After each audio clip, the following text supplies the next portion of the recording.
Hier bin ich nun, mal wieder weit, weit weg von dem Ort, den ich einst zu Hause nannte. Ich habe mich als kleiner Junge schon immer wie ein Nomade gefühlt. Nie wirklich angekommen, nie wirklich zu Hause und immer Fernweh in meiner Brust. Ich weiß, dass es noch ein weiter Weg ist und dass noch viele Fragezeichen offen bleiben. Aber ich bin bereit, den Weg anzutreten. Ich glaube, uns Menschen fällt es generell schwer, mit Ungewissheit zu leben, weil wir für alles einfach eine Antwort brauchen. Ich für meinen Teil habe schon früh gelernt, mit Ungewissheit zu leben und habe mir vorgenommen, auf Langzeit zu lernen, mit ihr umzugehen. Ich weiß, es ist noch ein langer Weg und ein stetiger Prozess. Ich hoffe, dass ich den Menschen, die das hier gerade sehen, auf Langzeit einen Mehrwert bieten kann. Mein Name ist Julian, aber ihr dürft mich gerne Baxi nennen. Herzlich willkommen zu Hustle DNA.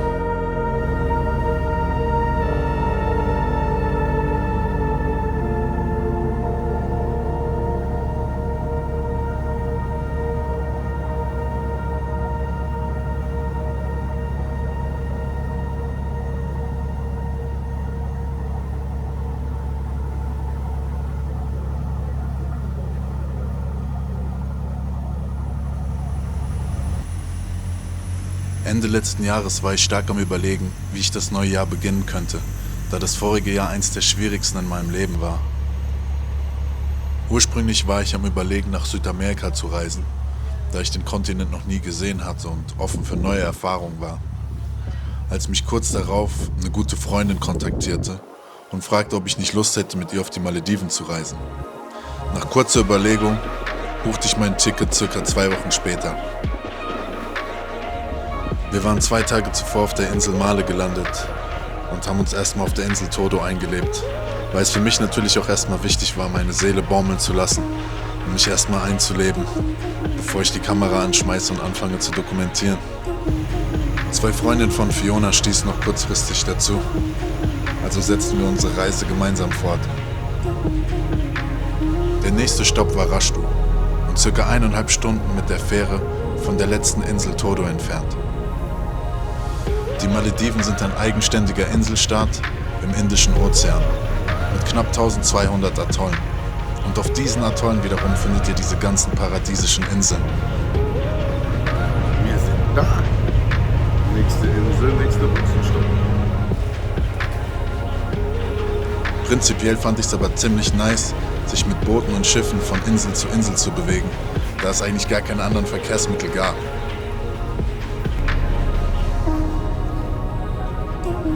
Da sind wir.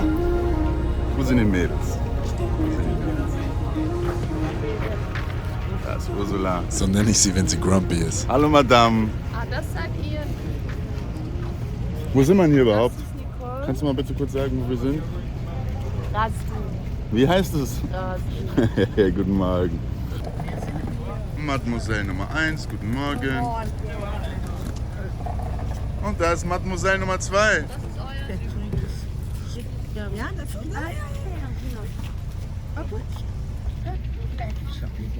Es ist ja wieder mal klar, dass der Baxi wieder nicht abgeholt wird. Ja? Der muss sich jetzt wieder hier durch die Wildnis schlagen. Hier. Also. Unfassbar mit meiner Reiseleiterin. Da es die Tage zuvor ziemlich stark geregnet hatte, war alles noch ziemlich nass und voller Pfützen. Aber irgendwie mochte ich diesen Vibe. Ich kann euch nicht mehr sehen, ey, ohne Mist. Ihr seid die unfreundlichsten Menschen, die ich je gesehen habe. Ey. Vor allem der da, der kleine Affe. Mal sehen sollen, wie der den einen abgefuckt hat, als er auf Toilette wollte.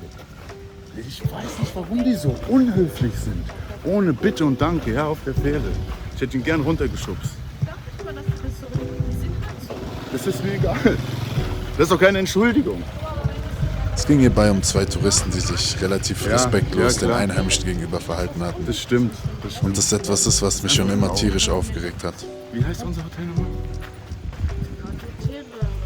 Rasutee. Das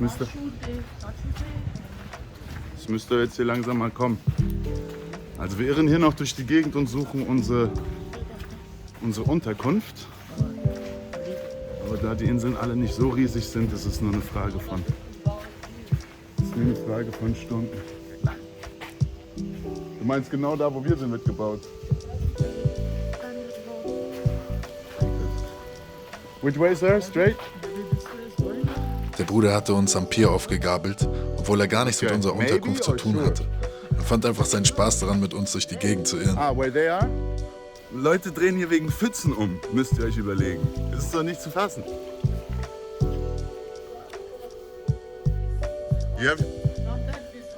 You have shark? No? Hi!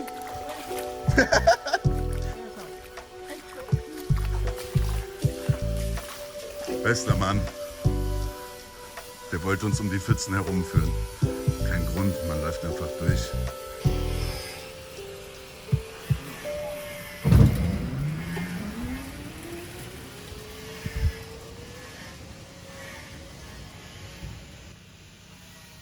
Wir sind hier.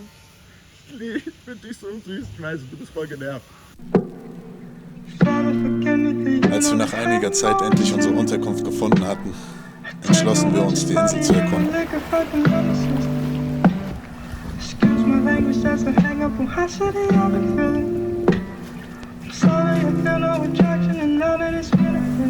Da vorne seht ihr ein Riesenkreuzer, ey. So, das gefällt mir. So kleine Privatbuchten.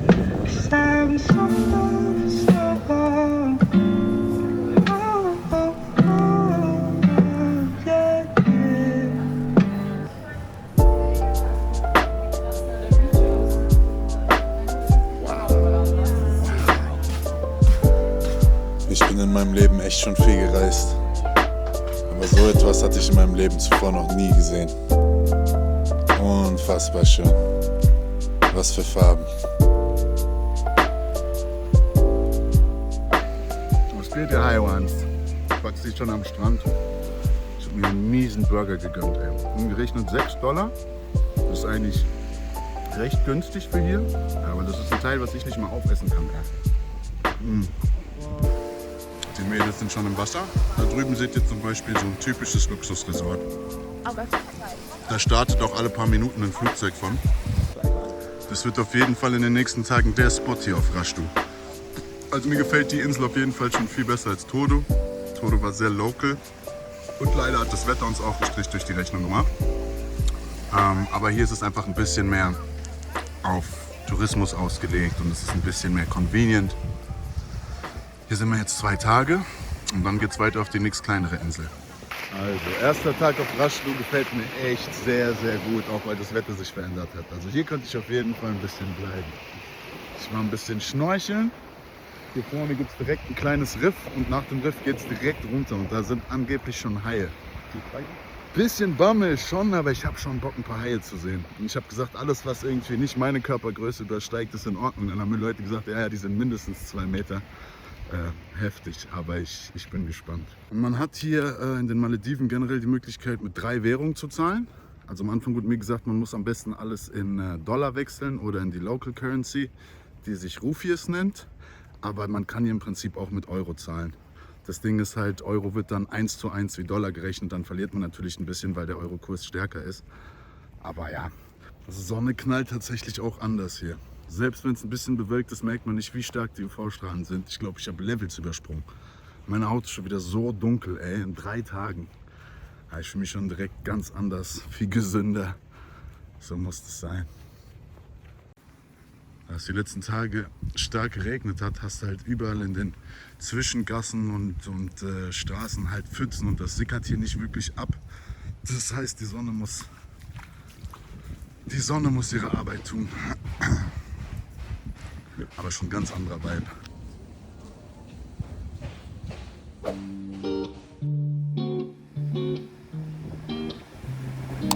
Inzwischen waren wir den 2. Tag auf Raschdu und ich hatte die Insel schon ziemlich gut erkundet.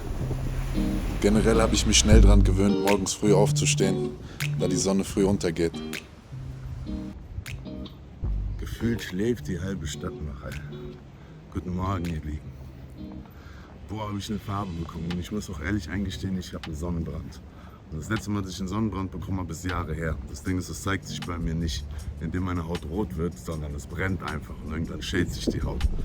Ganz so schlimm ist es nun nicht. Ich gehe erstmal was Kleines frühstücken. Die Mädels schlafen noch.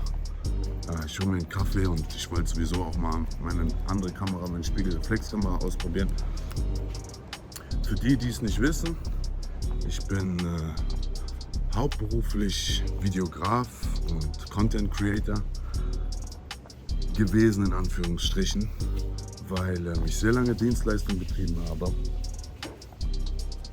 aber das einfach nicht mehr spüre. Ich habe sehr lange meine Kreativität und mein Talent anderen Leuten zur Verfügung gestellt als Dienstleister, was mich auch wirklich eine gute Zeit lang erfüllt hat. Und über Finanzielles konnte ich auch nicht meckern, aber ich habe gemerkt, dass es mein Herz einfach nicht mehr erfüllt. Und deshalb ist es Zeit, meine Talente und meine Kreativität nur noch für mich selber einzusetzen. Und das ist eigentlich der nächste Schritt, den ich jetzt eingehe. Es ist viel passiert in meinem Leben, besonders im letzten Jahr, aber eigentlich die letzten 4, 5 Jahre. Und ich werde euch Stück für Stück erzählen, wo ich herkomme. Ich liebe es hier, durch die kleinen Gassen zu laufen. Und inzwischen ist auch das ganze Wasser fast weg.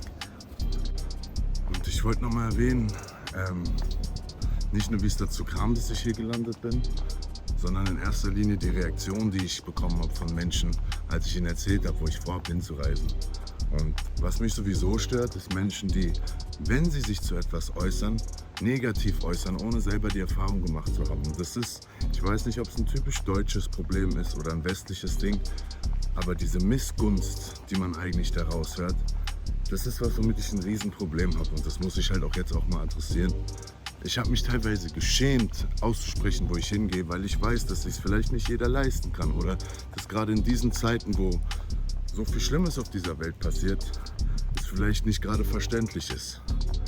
Aber ich bin der Letzte, der, wenn mir jemand erzählt, dass er etwas tut, was ihm gut tut oder was er braucht oder wonach er sich sehnt, aus irgendeinem Grund meine persönlichen Probleme oder Erfahrungen damit reinschmeißen muss. Ich freue mich immer für andere Menschen. Missgunst ist eins der schlimmsten Sachen und eins der Dinge, die ich einfach nicht verstehen kann. Wenn man nichts davon hat, wenn andere Leute ihre Ziele nicht erreichen oder wenn man jemandem was nicht gönnt, davon profitiert man ja selber nicht. Und deshalb habe ich wirklich die unterschiedlichsten Reaktionen bekommen. Aber es war selten so, dass man gesagt hat, boah, nice, Bruder, gönne ich dir auch. Überlegt euch mal, was ihr davon habt. Für mich, wenn gute Freunde irgendwo hinreisen, freue ich mich, als würde ich selber mitfliegen. Leider ist Pessimismus ein generelles Problem unserer Gesellschaft. Doch ich musste auch klar feststellen, dass es ein Problem in meinem eigenen Umfeld war, mit dem ich immer weniger klarkam.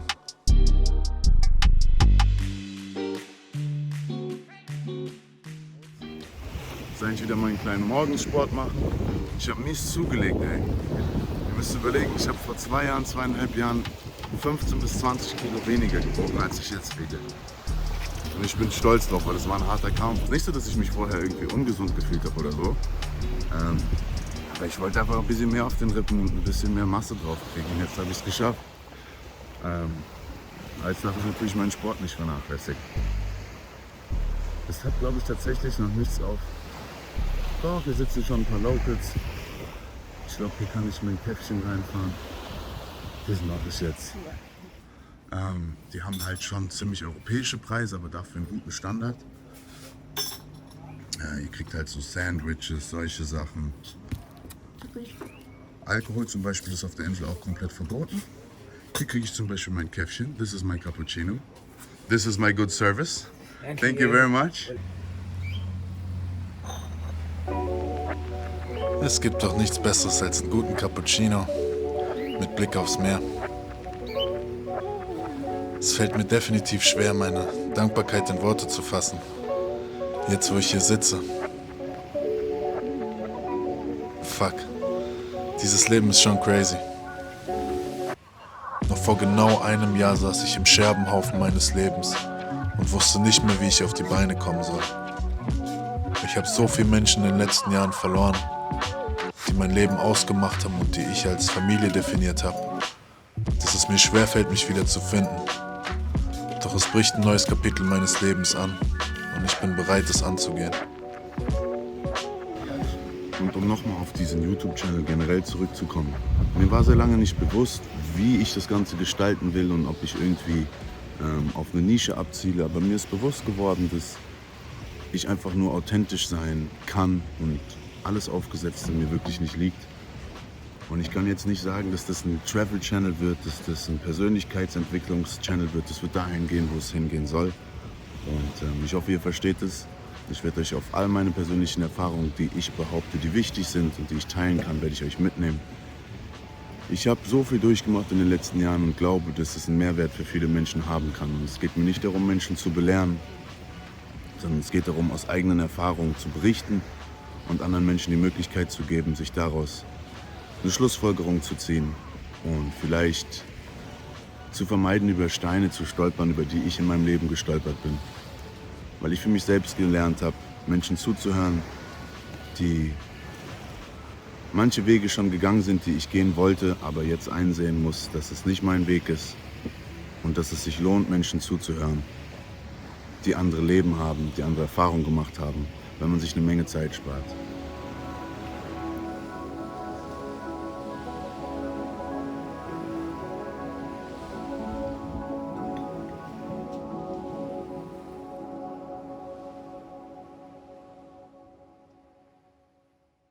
Wie ist die Insel? Halt. Jetzt geht's zurück ins Hotel. Aber